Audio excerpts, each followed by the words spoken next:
press off his friend?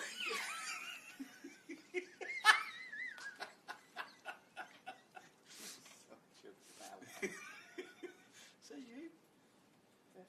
He gets nervous before the press conference. He always goes for it.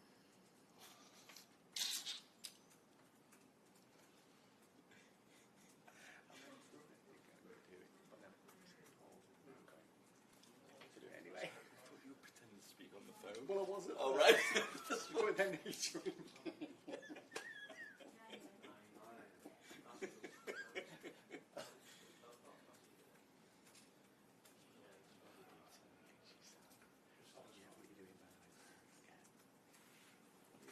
Okay. You speaking? Do you press off your friend? When I was trying to discuss tactics, so forget it. Leone, Gay, and Isak starting absence of Hugo.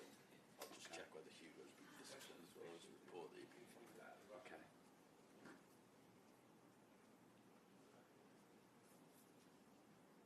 Just doing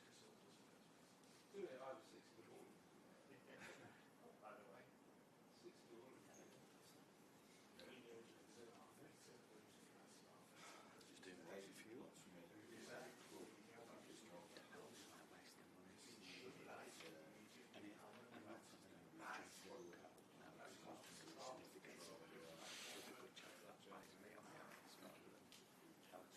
Yeah. I'm getting it.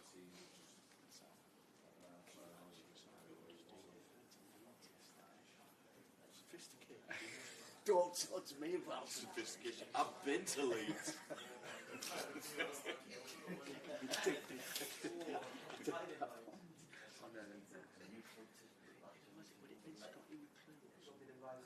Think you do?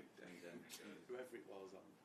It must have been. It would have been on Century, would it? No, it was not. It must have been Red Rose. I didn't really listen to Century. Scotty was on there. Must have been It's how you from Ambesic, if you remember Ambesic. No.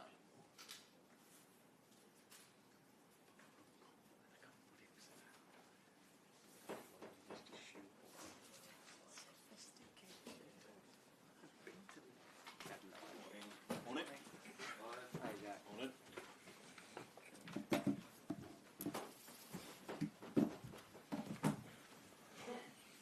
Okay. I am, yes. You? Yeah. Ryder Cup starts. Ryder Cup style, yeah, that's nice. Yes, nice. Yeah. Who's going to win? Probably the States, but Yeah, yeah, I'm not that confident. not agreeing. And nothing about football, so Oh, you try and make polite conversation. Arne, just to check first of all, how is Giovanni Leone? What's the prognosis there? And on the flip side of the disappointment for him, does it also open up a place in the Champions League squad for Federico Chiesa now? yeah, the last thing is true. And the first thing, he's not in a good place, of course, because he tore his ACL, which means that he will be out for around a year. So, being so young, coming to a new country, playing so well in your first game, it's very hard to take the positive side. No, there's never a positive side, but yeah, you always try to look at a positive side, and that is that he's still so young, so that he has so many years still to go after he recovers from a terrible injury like that.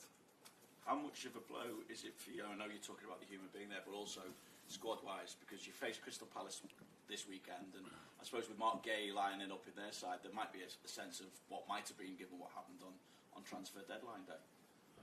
Yeah, but I don't think 2 or 3 days before, 1 day before we play them to talk about that again.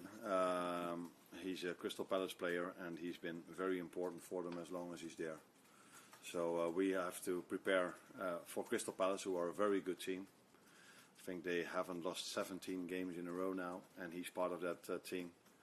So difficult team to beat, but we are also a difficult team to beat, as we've shown when we played against each other, because we've beaten them once with 1-0 and twice it was a draw. And we have more than enough options to replace, if needed, a player at the centre-back position, because of course we've got Virgil, Joe and Ibu, and other options if needed. Is Alexander Isak ready to start now? Obviously thinking with no Hugo Ekitike in particular. Yeah, he's able to make minutes again. I still feel 90 is... depends also on the pace and the intensity of the game, but that might be a bit too much. But not only that, also for the long term, so you can't give a player maybe one, I would call stupid hit, to bring him to 90 and then his body is completely, you brought him too far over the line. So I don't think it's smart to play him 90 yet. But he's further into his pre-season now, and normally after 2 or 3 weeks in pre-season, players go to 60, 70 minutes, and in some clubs they even bring them to 90. But if you look at our pre-season, we mainly bring them to 60 to 70 minutes. Then. Just check on Hugo as well, because there's been a report that he'd been disciplined over his sending off the other night. Has he been fined or anything like that? No, discipline means that I spoke to him, then it's discipline, but I don't think that is disciplined. So discipline means a fine, and that he didn't get. So it wasn't very smart what he did. What he recognized himself immediately, straight away. So he said sorry straight away to his teammates. And he's young. Players of all ages do make mistakes, and that's what he did in this situation as well. But we all make mistakes, and you're allowed at this club to make a mistake without immediately getting fines or these kind of things. He's a fantastic human being. I think if you talk to all the staff members and you would ask them a top 3 of the warmest persons and the most polite persons, I think he's in every staff member's top 3.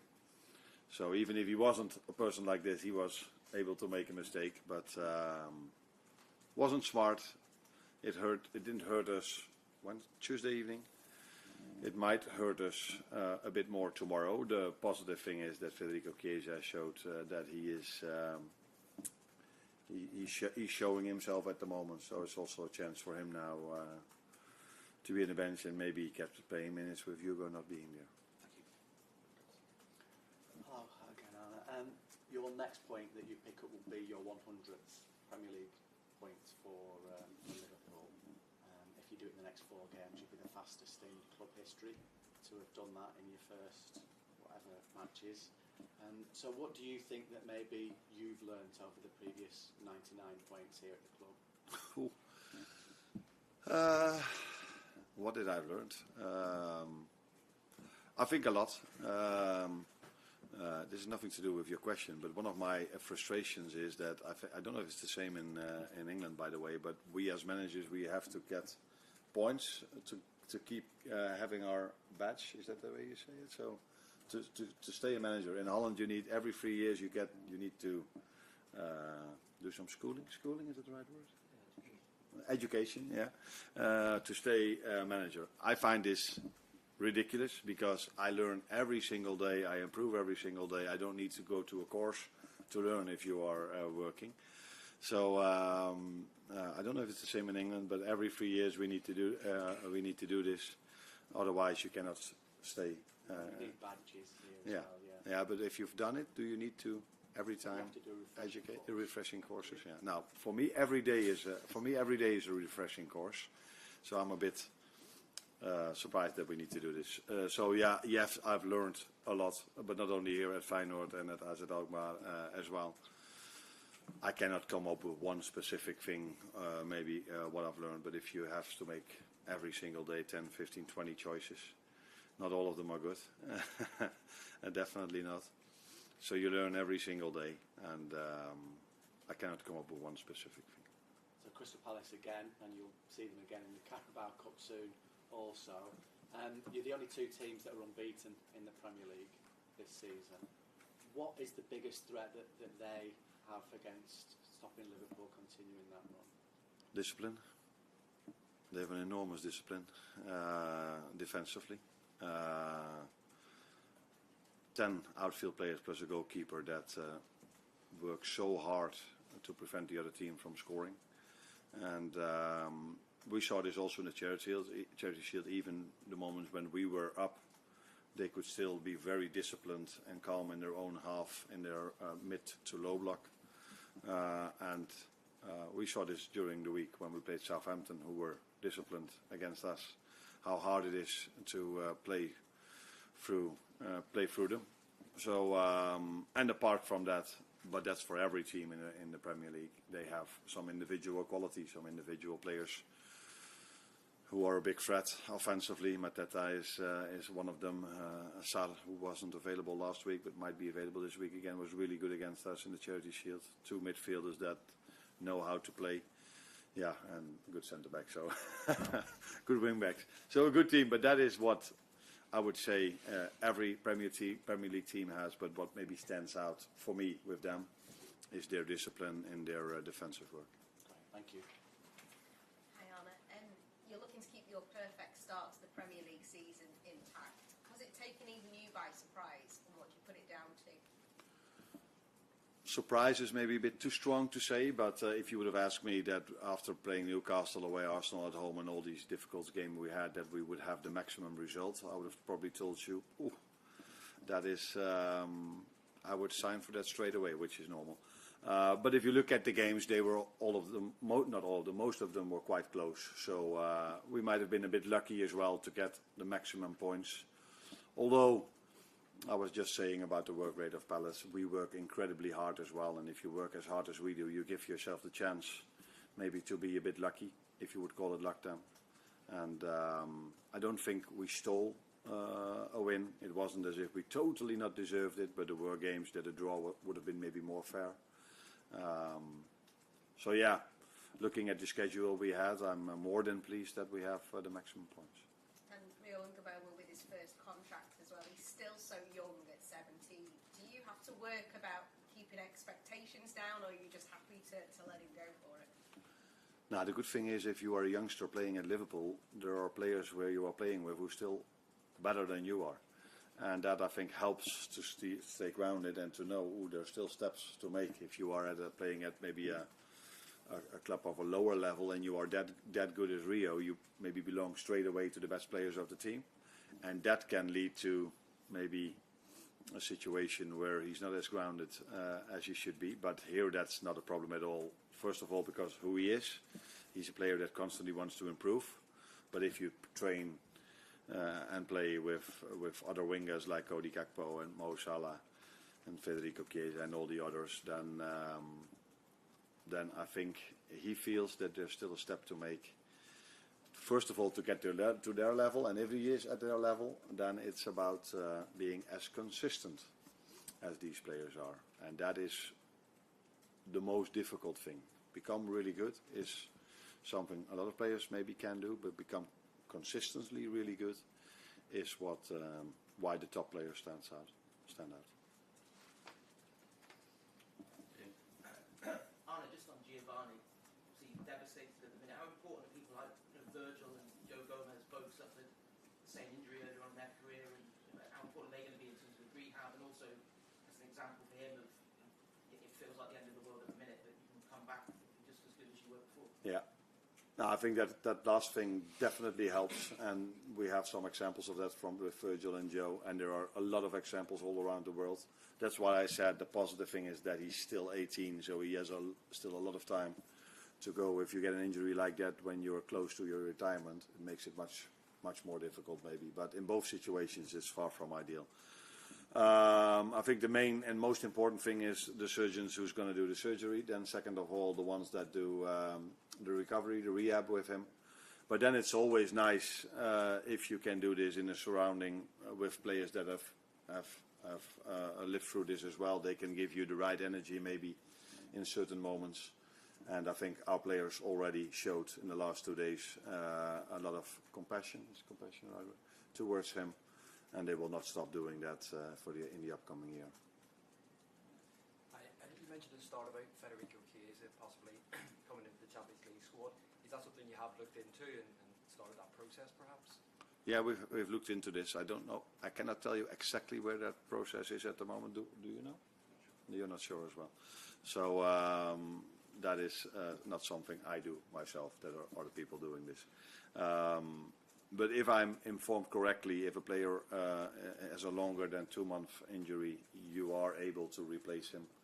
That's what they've told me, and now we have to see if it's true or not. But other people are looking into that. That's all on that. Hi, Arne. You've spoken before about Crystal Palace and how hard they work to stop other teams scoring goals. I think they've only conceded 3 in their 8 games in all competitions this season. How much confidence do you take from your scoring record in the Premier League? I think it's 39 consecutive games, and not only that, 11 different scorers already this season, so you've got attacking weapons all over the pitch. Yeah. Yeah, we do, but even we find it very hard to score goals against them. In the 3 games we've played them twice, we only scored 1 goal, and in one time that was enough for the win. And once we scored 2, but they scored 2 as well. So it's a difficult team to score goals against. The good thing for us is, if you tell me now that they've probably kept a few clean sheets then as well, if they only conceded 3, that we were till now able to score against them. But they've improved, especially compared to the first time we played them. That was the beginning of last season. Yeah, we have, that's true, players that can score goals. We have the quality as a team to create chances for our front 3 players or front 4 players. Yeah, it's because of the way they play, the way they line up with a 5-2-3 or whatever you want to call it, 5-4-1.